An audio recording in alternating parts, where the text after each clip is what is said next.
Hello friends मु ममता मनपूर्णा kitchen को आपण मानकु स्वागत करुच्ची। आसंतु आज गोटे चटपटा आइटम करवा सेटा है दही बाइगण।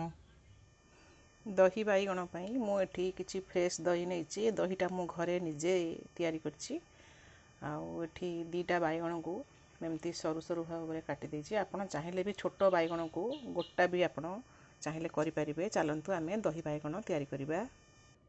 प्रथमे आमे दही रे हाफ चमच लुण पकेइबा, हाफ चमच चीनी पकेइबा, याकू टिके भलो भाव में मिसई दबा, भलो भाव में याकू टिके फेंटी दबा।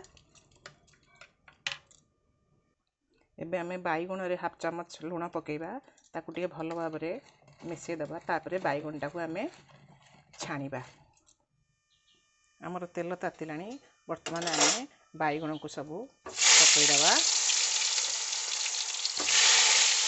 ताकू चलैकरी घोड़े दबा। टिके भलो भाव में लाल लाल हवा पई आमे याकू छाड़ दबा।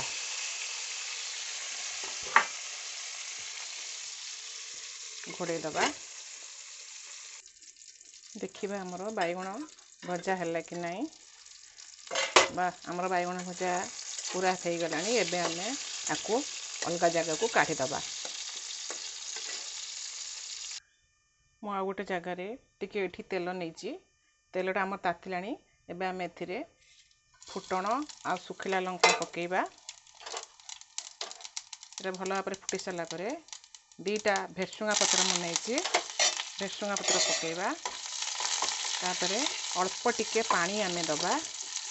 आपण जमा एथिरे दही ढालिबेनी, दहीटा पूरा छिड़ी जिवो। आगे आपण टिके पानी देबे। देखंतु हमर फुटण हे गलानी। आमे अल्प पानी दबा। हमर पानीटा फुटिलानी।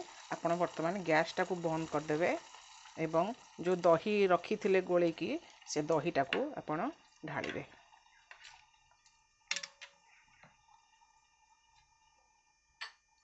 आउ आपण जमा गैस ऑन करिवेनी। एथिरे आमे बाइगण को जो छाणी के रखी थिले से बाइगण को वर्तमान पकेइबा।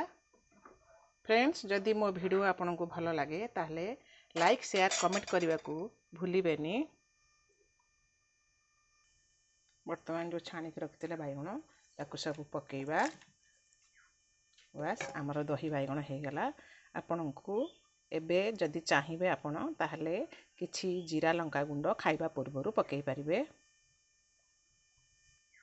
देखंतु आमर दही बाइगण पूरा प्रिपेयर हो गला। आकू आपण गरम रे खाई परिबे, पलो खिचड़ी ए सब जिनस रे आपण खाई परिबे।